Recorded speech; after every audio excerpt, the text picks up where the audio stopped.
anyone in the court who will canvass the contrary viewpoint. Anyone in this courtroom who wants to canvass the contrary viewpoint with the level of seriousness we would like to hear, because you're an Attorney General and most of them are just saying what you are on the same side. Someone who has the opposite viewpoint, Senior Counsel, Mr. Makhdoom Ali Khan. Well, Lord, the contrary viewpoint. I think all the respondents. Where is Mr. Shoaib Shaheen? He was here in the morning. Would he be canvassing the contrary viewpoint? Shoaib Shaheen sahab chale gaye? Would be supporting the lifetime ban? Mr. Makhdoom Ali Khan, you won everyone over. All the respondents are now against the lifetime ban. कोई है जो ताहयात ना Ahli का हामी हो। सब एक side की बातें कर रहे हैं, दूसरी तरफ का नुक्ता नज़र भी सुनना चाहते हैं। ताहयात ना अहली के खिलाफ केस में चीफ जस्टिस के रिमार्क्स। मखदूम अली खान से मुखातिब होकर कहा, आपने सारे लोग अपनी तसाद कर लिए, कोई मुखालिफ नज़र ही नहीं आ रहा।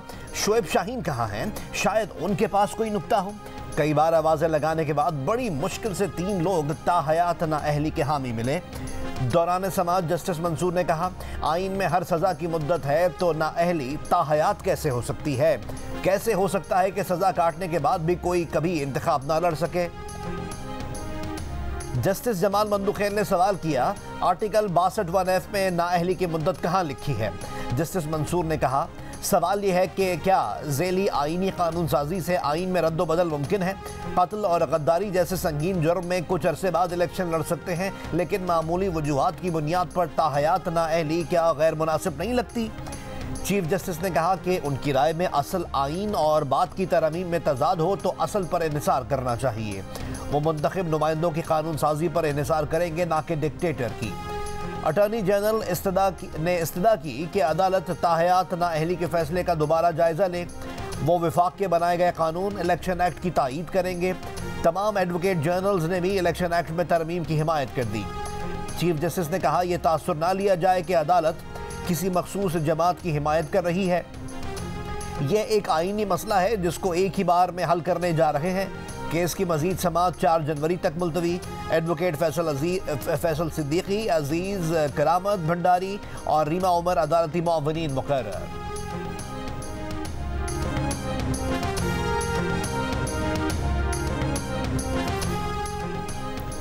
आर्टिकल 62 में नाअहली की शिक़ें कब शामिल की गई?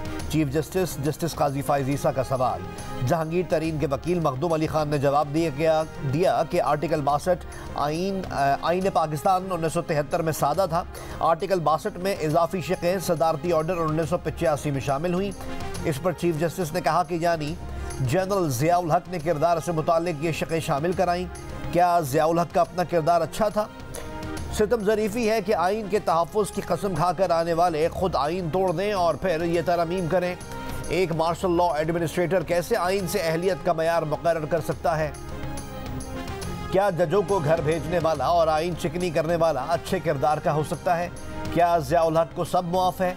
मखदूम अली खान ने कहा कि ज़िया के बारे में तो फैसला आखिरत में होगा।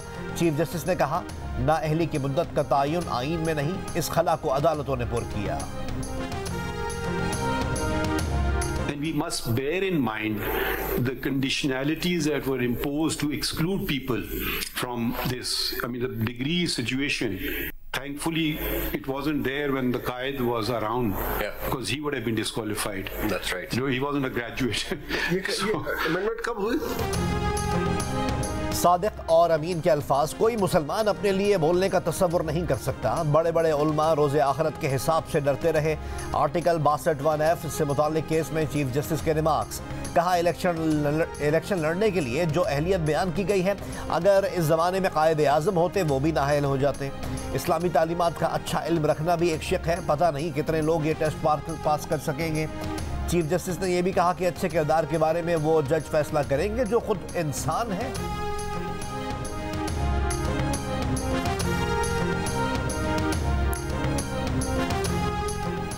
इलेक्शन कमीशन की पीटीआई को बल्ले का निशान वापस देने के फैसले के खिलाफ नजरसानी दरख्वास्त पर पेशावर हाई कोर्ट में आज फिर समाअत होगी। आज पीटीआई वकला पेश ना हुए। अदालत ने वकील इलेक्शन कमीशन को सुनकर फैसला महफूज कर लिया। बाद में पीटीआई की जानिब से केस को मुलतवी करने की इस्तदा कर दी गई। आज समाअत के आगाज़ पर वकील इलेक्शन कमीशन ने दलाइल दिए कि पेशावर हाई कोर्ट ने इलेक्शन कमीशन ऑफ पाकिस्तान को सुने बगैर हुक्म इम्तना जारी किया। सिंगल बेंच ने जो रिलीफ दिया वो पूरा फैसला है, इसके बाद कुछ नहीं बचा। 26 दिसंबर का ऑर्डर वापस लेने की इस्तदा। वफाक और खैबर पख्तूनख्वा हुकूमत ने केस से अलग करने की इस्तदा। कासिम के अब्बा का मसला ये है कि खुद वजीर आज़म हो तो हमीद की अम्मा के मसाइल नज़र नहीं आते, फिर वो नामों के झगड़े में पड़ जाते हैं। खुद हो तो सब दुरुस्त, दूसरा हो तो सब गलत। निगरान वजीर आज़म अनवारुल्लाह काकड़ का तालबा के सवाल पर जवाब। कहा बुनियादी मसला ये है कि कोई रियासती इदारों से फ़ायदा उठाए तो बाप बना लेता है, फ़ायदा ना मिले तो वो बाप सोतेला हो जाता है। एक बार सोच लें, बाप नहीं बनाना तो हतमी फैसला करें और खुद बाप बन जाएं, फिर बच्चों की जिम्मेदारी भी खुद लेना पड़ेगी। हमसाए में हमीद के वालिद से नहीं कहना होगा कि मेरे बच्चों का ख्याल रखना। अगर हमीद के अब्बा की तरफ देखेगा तो कासिम के अब्बा का मसला ख़राब ही रहेगा। निगरान वज़ीर आज़म अनवारुल्लाह काकड़ से सवाल किया गया था कि गिलानी या नवाज को हटाना हो या कासिम के अब्बा को गिरफ्तार करना हो तो अदालत रात 12 बजे खुल जाती है। नूर मुकद्दम, ज़ैनब मर्डर या मोटरवे गैंग रेप केसेस पर यह अदालतें बंद रहती हैं। क्या इंसाफ में ताख़ीर इंसाफ का कत्ल नहीं? निगरान वज़ीर आज़म ने सवाल पर खुद तालियां भी बजाई। कहा पूरे निज़ाम आदल पर संगीन सवालात हैं, उन्हें एड्रेस करना होगा, तभी किसी का अब्बा, किसी की अम्मा, किसी की बाजी या वो खुद महफूज रहेगा।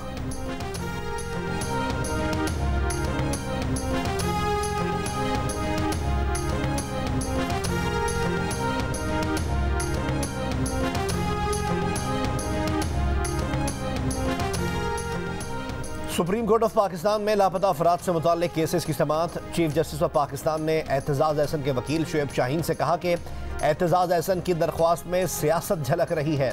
फारूक हबीब और सदाकत अब्बासी वगैरह सब सियासी वर्कर्स हैं, क्या शेख रशीद को मासूम अफराद की फहरिस्त में शामिल करें? आपकी पूरी दरख्वास्त एक सियासी जमात के गिर्द घूमती है। पीपल्स पार्टी या मुस्लिम लीग नून का जिक्र नहीं किया। लापता अफराद का केस संजीदा नौइयत का है, इसे सियासी मकासद के लिए इस्तेमाल करने और अदालत का मजाक बनाने की इजाज़त नहीं देंगे। जबरी गुमशुदगी के केस में सवाल किया कि मतीउल्लाह जान किस हुकूमत में गायब हुए थे? शुएब शाहीन ने जवाब दिया, मतीउल्लाह के गायब होने के वक्त PTI की हुकूमत थी। जस्टिस फाइज ईसा ने कहा सिर्फ एक सहाफ़ी का जिक्र किया, पिक एंड चूज क्यों कर रहे हैं? सहाफ़ी जब अपने खिलाफ जबर पर दरख्वास्त लाए तो आपने मुखालफत की। मान लें आपने तफरीक से काम लिया। इस मसले पर आमना जंजुआ को सुनेंगे, उन्होंने कभी तफरीक नहीं की। अदालत ने आइंदा समाअत पर अटॉर्नी जनरल को तलब कर लिया कि इसकी समाअत बुध तक मुलतवी।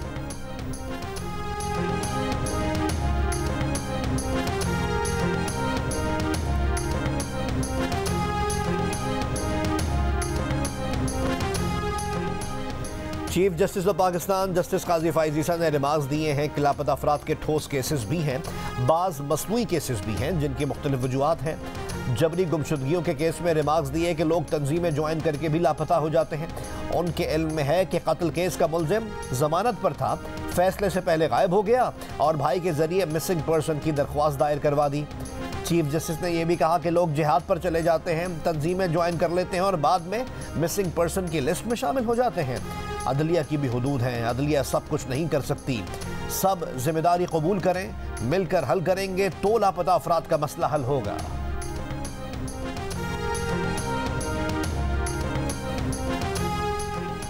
लबनान के दारुल-हुकूमत बैरूत में इसराइल का ड्रोन हमला।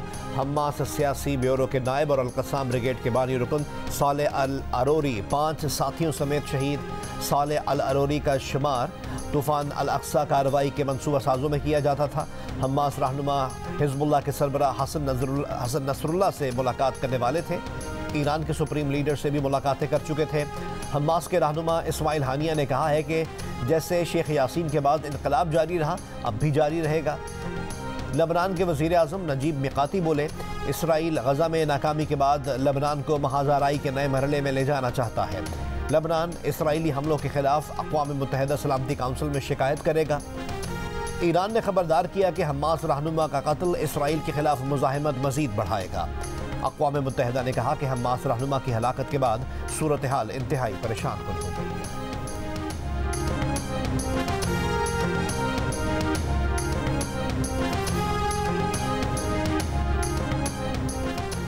साबिक वज़ीर आज़म मियां मोहम्मद नवाज शरीफ के करीबी साथी पाकिस्तान के साबिक वज़ीर ख़जाना और मुशीर ख़ारजा सरताज अजीज़ 94 बरस की उम्र में इंतकाल कर गए। नमाज़ जनाजा आज इस्लामाबाद में होगी। सदर मुमलिकत डॉक्टर आरिफ अलवी, निगरान वज़ीर आज़म अनवारुल हक काकड़, स्पीकर कौमी असम्बली राजा परवेज़ अशरफ और मुख्तलिफ सियासी रहनुमाओं का इजहार अफसोस। रहनुमा मुस्लिम लीग नून मरियम औरंगज़ेब कहती हैं, सरताज अजीज़ के इंतकाल से पाकिस्तान के एक बेहतरीन पॉलिसी साज, अजीज़ दोस्त और अवामी खिदमत के इदारे का दर्जा रखने वाली शख्सियत से महरूम हो गया। Army chief general Syed Asim Munir ने कहा है कि पाक फौज किसी भी जहरियत को नाकाम बनाने के लिए पूरी तरह तैयार है। पाक फ़िज़ाइया के ऑपरेशनल बेस पर तकरीब से खिताब करते हुए आर्मी चीफ ने कहा कि पाक फ़िज़ाइया खित्ते में ताकत के तवाज़ुन को यकीनी बनाने में अहम किरदार अदा कर रही है।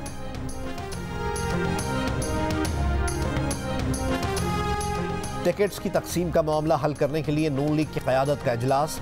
अयाज सादिक, रुहेल असगर और तलाल चौधरी का मामला हल करने की कोशिश। NA 121 से रुहेल असगर ने पार्टी क़यादत को इलेक्शन लड़ने का वाज़े इंदिया दे दिया। NA 121 की 12 यूनियन काउंसिल्स के चेयरमैन हजरात ने अयाज सादिक की हिमायत कर दी। अयाज सादिक इजलास को बता चुके हैं कि वो ज़िद करना और मनवाना जानते हैं, लेकिन पार्टी डिसिप्लिन के पाबंद हैं। तलाल चौधरी के मुकाबले में नवाब शेर वसीर को टिकट देने के लिए शहबाज शरीफ की राय शामिल।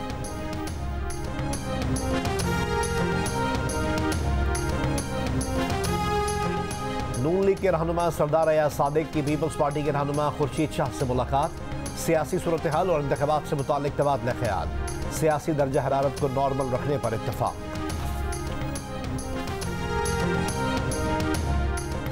बिलावल भुट्टो जरदारी की ज़ेर सदारत पीपल्स पार्टी की सेंट्रल एग्जीक्यूटिव कमेटी का इजलास आज लाहौर में होगा। बिलावल भुट्टो जरदारी की लाहौर आमद, इसी माह लाहौर में जलसा करने का भी फैसला। JUIF के अमीर मौलाना फजलुर रहमान ने कहा है कि इदारे एक समत में जाएंगे तो मुल्क चलेगा। नून लीग ने मुल्क को तरक्की दी है, उनसे ताउन करने के लिए तैयार हैं। डेरा इस्माइल खान में जियो न्यूज़ से गुफ्तगू करते हुए कहा कि अगर वोटों का टर्न आउट कम रहा, सर्दी की वजह से पोलिंग स्टेशन बना ही ना सके, तो ये धांधली की तरफ एक रास्ता खोलने के बराबर होगा। इंतखाबात तभी हो सकते हैं जब सबको यकसा मौके हों और सब आज़ादी के साथ मुहिम चला सकें। तहरीक इंसाफ के सेनेटर शहजाद वसीम का सेनेट इजलास में खिताब। कहा, मौलाना फजलुर रहमान के काफिले पर दहशतगर्दी का हमला हुआ। 2 सूबों में दहशतगर्दी के वाक़यात हुए हैं। ऐसा माहौल जहां एक तरफ जनाजे उठाए जा रहे हैं और दूसरी तरफ लोग, तो इसको हम आज़ाद इंतखाबात नहीं कह सकते। हमें एक दूसरे को रास्ता देना होगा, बर्दाश्त करना होगा। सुप्रीम कोर्ट ने PK 91 कोहाट में रिटर्निंग ऑफिसर की मअतली का पेशावर हाई कोर्ट का हुक्म कल अदम करार दे दिया। Chief justice of Pakistan justice Qazi Faez साहब ने रिमार्क्स दिया कि लगता है कि कुछ हथकंडे इस्तेमाल हो रहे हैं ताकि इंतखाबात ना हो। एक रिटर्निंग ऑफिसर बीमार हुआ, दूसरा लगा दिया गया। पेशावर हाई कोर्ट ने ठग करके तकर्रुरी कैंसिल कर दी। हम आपको जुर्माना क्यों ना करें कि नोटिस किए बगैर ही तकर्रुरी कैंसिल कर दी। अपने बाँव पर खुद को लहाड़ा मारकर कह रहे हैं कि स्क्रूटनी नहीं हुई। पेशावर हाई कोर्ट के जज ने नोटिस जारी करना भी मुनासिब न समझा। सुप्रीम कोर्ट ने पेशावर हाई कोर्ट के फैसले के खिलाफ इलेक्शन कमीशन की अपील मंजूर कर ली। फैज़-आबाद धरना कमीशन का इजलास। साबिक DG ISI फैज़ हमीद मंगल को भी कमीशन में पेश नहीं हुए। कमीशन ने पहले भी फैज़ हमीद को बुलाया था मगर वो पेश नहीं हुए थे। कमीशन का फैज़ हमीद से वीडियो लिंक के जरिए बयान लेने की तजवीज़ पर गौर। फैज़-आबाद धरना commission supreme court of Pakistan के हुक्म पर काम कर रहा है। इस्लामाबाद में धुंध की वजह से 30 परवाजें मनसूख और 100 ताखीर का शिकार। इस्लामाबाद के लिए 9 मुल्की और गैर मुल्की परवाज़ों की लाहौर, पेशावर, मुल्तान और कराची में लैंडिंग। कराची के इलाके बल्दिया टाउन में वाटर टैंकर की मोटरसाइकिल को टक्कर, खातून समेत 3 अफराद जाँ बहक। अजीज़ाबाद में ताजिर से 2 करोड़ रुपए भत्ता मांगने वाले 3 मुल्ज़िमान गिरफ्तार।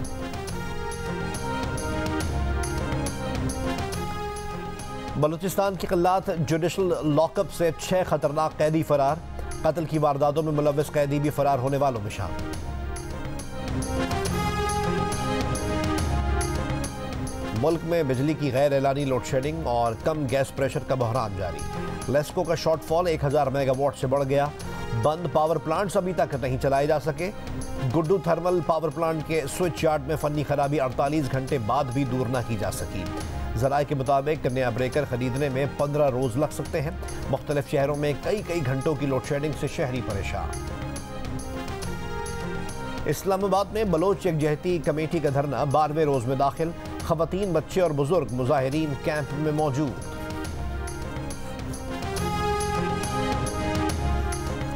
पाक अफगान मुश्तरका राब्ता काउंसिल का इजलास आज इस्लामाबाद में होगा।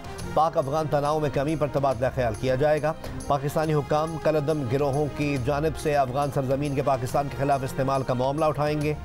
मुज़ाकरात में शिरकत के लिए अफगान अबूरी हुकूमत का सीनियर वफ्द इस्लामाबाद पहुंच गया।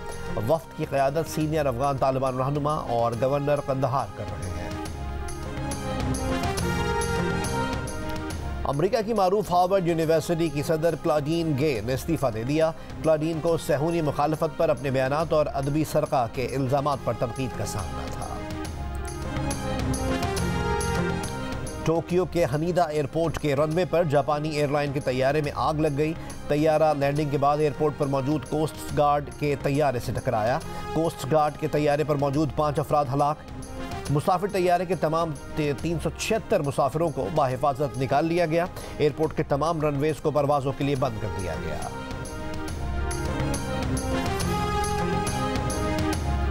पाकिस्तान और ऑस्ट्रेलिया के दरमियान तीसरा और आखिरी टेस्ट मैच आज से सिडनी में शुरू होगा।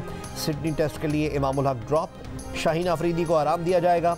नौजवान साइम अयूब टेस्ट डेब्यू करेंगे। ऑफ स्पिनर साजिद खान तकरीबन 2 साल बाद टेस्ट मैच खेलेंगे। कप्तान शाह मसूद ने कहा है कि बाबर आजम टीम के अहम खिलाड़ी हैं, उनसे मुताल्लिक बिल्कुल तहफ़्फ़ुज़ात नहीं। हमारे अहम खिलाड़ी 3 साल से तमाम फॉर्मेट्स की क्रिकेट खेल रहे हैं, जिसकी वजह से आराम नहीं मिला।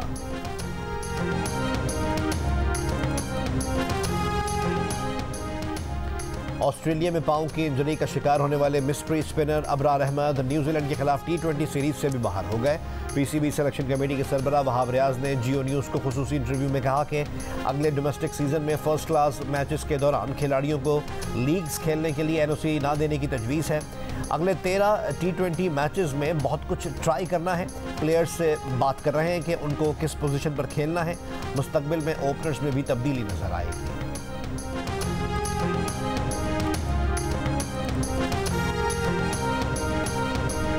और जियो टेलीविजन का 7th स्काई के ताउन से अपने नाजरीन के लिए नए साल का नया तोहफा, हसीन और दिलकश वादियों के संग दिल रिवायात पर फिल्माई गई सनसनी और एक्शन से भरपूर नई ड्रामा सीरियल खई, फैसल कुरैशी और दुर्र फिशान सलीम समेत स्टार कास्ट से सजी ड्रामा सीरियल खई का प्रीमियर देखिए आज रात 8 बजे सिर्फ जियो पर।